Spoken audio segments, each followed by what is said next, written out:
శ్రీగురుభ్యో నమః. హరి ఓం. నమస్కారం అండి. యాదాద్రి చౌడుప్పల్లో ఉన్నటువంటి అమ్మానానాథుల శ్రీ పంచలింగేశ్వర సంక్షేత్రం నందు మతి స్థిమితం లేనటువంటి 600 మంది అనాథులకు అభాగ్యులకు ఈరోజు అన్నదానం అందిస్తున్న వారు స్వస్థ శ్రీ విశ్వావసనామ సంవత్సరం భాద్రపద మాసం శుభతిథి శుభవార సందర్భంలో తేదీ 13/9/2025 సంవత్సరమున పరశర గోత్రోద్భోస్తులు చిక్కడపల్లి వాస్తవ్యులు క్రీస్తుయేషులు కోదాటి యశోధర్ గారు జ్ఞాపకార్థం సందర్భంగా అన్నదానం జరిపించేవారు కోదాటి విజయలక్ష్మి గారు అన్నదానం అందిస్తున్నారు. కావున వారికి వారి యొక్క కుటుంబ సభ్యులకు ఆయురారోగ్య అష్టైశ్వర్యాలతో శ్రీ పుణ్యలింగేశ్వర స్వామి అనుగ్రహం వెళ్ళా వెన్నంటే ఉండాలని కోరుకుంటూ అనాథుల పుణ్యక్షేత్రం తరపున ప్రత్యేక ధన్యవాదాలు తెలియజేస్తూ క్రీస్తుయేషులు కోదాటి యశోధర్ గారి జ్ఞాపకార్థ సందర్భంగా అలాగే పితృపక్షాల సందర్భంగా వారి యొక్క పవిత్రమైన ఆత్మ శాంతి చేకూరాలనే యొక్క పరమేశ్వరుని ప్రార్థిస్తూ కోదాటి విజయలక్ష్మి గారు వారి యొక్క కుటుంబ సభ్యులు వారే స్వయంగా వచ్చి యొక్క అన్నదాన కార్యక్రమాన్ని జరిపిస్తున్నారు. కావున వారికి ప్రత్యేక ధన్యవాదాలు తెలియజేస్తూ వారికి వీరందించినటువంటి అన్నదాన కార్యక్రమాన్ని అంగరంగ వైభూపితంగా నిర్వహించడం జరుగుతుంది.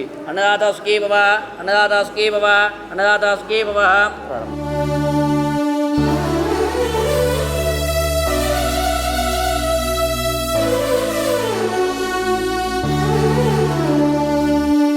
నమస్కారం అండి. నా పేరు నరసింహారావు, మా అత్తయ్య గారు విజయలక్ష్మి. చాలా సందర్భాల్లో ఇట్లా హైవే మీద నుంచి వస్తూ పోతున్న క్రమంలో అమ్మానాన్న అనాథాశ్రమం చూడటం జరిగింది తప్ప ఇంతవరకు రాలేదు. ఇది ఫస్ట్ టైం మేము ఇక్కడికి వచ్చాము. పితృపక్షాల సందర్భంగా మా మామయ్య గారు జ్ఞాపకార్థం కొద్దిగా సహాయం చేద్దాం, అన్నదానంలో పాల్గొందాం అని చెప్పేసి వచ్చాము. వచ్చిన తర్వాత చూస్తే మాత్రం చాలా గొప్పగా అనిపించింది మాకైతే. నిజానికి చెప్పాలంటే సేవ అన్న పదం చాలా చిన్నది, అనడానికి చాలా మామూలుగా ఉంటుందిలే, కానీ చేయడం మాత్రం అంత తేలికైన విషయం కాదు. ఏదో మొదటి రోజు, రెండో రోజు, 5 రోజులు, 10 రోజులు ఓకే, కానీ ఒక వ్యక్తికి ఎదుటి వ్యక్తికి సేవ చేయడం అనేది అంత తేలికైన విషయం కాదు. అందులో ఒకళ్ళు కాదు, ఇద్దరు కాదు, 600 మందికి సేవ చేయడం మామూలు విషయం అసలు, అంతకన్నా కాదు. ఎలా ఉంటుందో అనుకున్నాను, కానీ ఎంత గొప్పగా మెయింటైన్ చేస్తున్నారు అంటే ఈ ఆశ్రమాన్ని వీళ్ళు చాలా శుచిగా, చాలా శుభ్రంగా, చాలా హైజీనిక్గా మెయింటైన్ చేస్తున్నారు.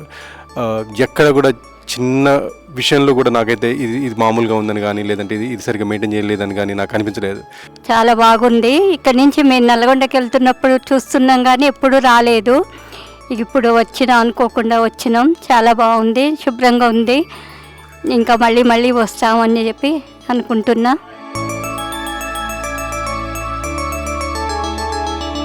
అమ్మా నాన్న అనాథాశ్రమంలోని అభాగ్యుల ఆకలి తీర్చేందుకు మానవతామూర్తుల అన్నదాతల సహాయాన్ని కోరుతున్నాము. ఈ రక్షణాలయంలో జీవిస్తున్న నిర్భాగ్యులకు 3 పూటలా అన్నదానం చేసేందుకు నిత్యావసర వంట సామగ్రి నిల్వలు సరిపోక ఇబ్బంది అవుతోంది. ఈ స్థితిలో ఆకలి తీర్చే మానవతామూర్తుల సాయం కోసం ఈ అభాగ్యులు ఆశగా చూస్తున్నారు.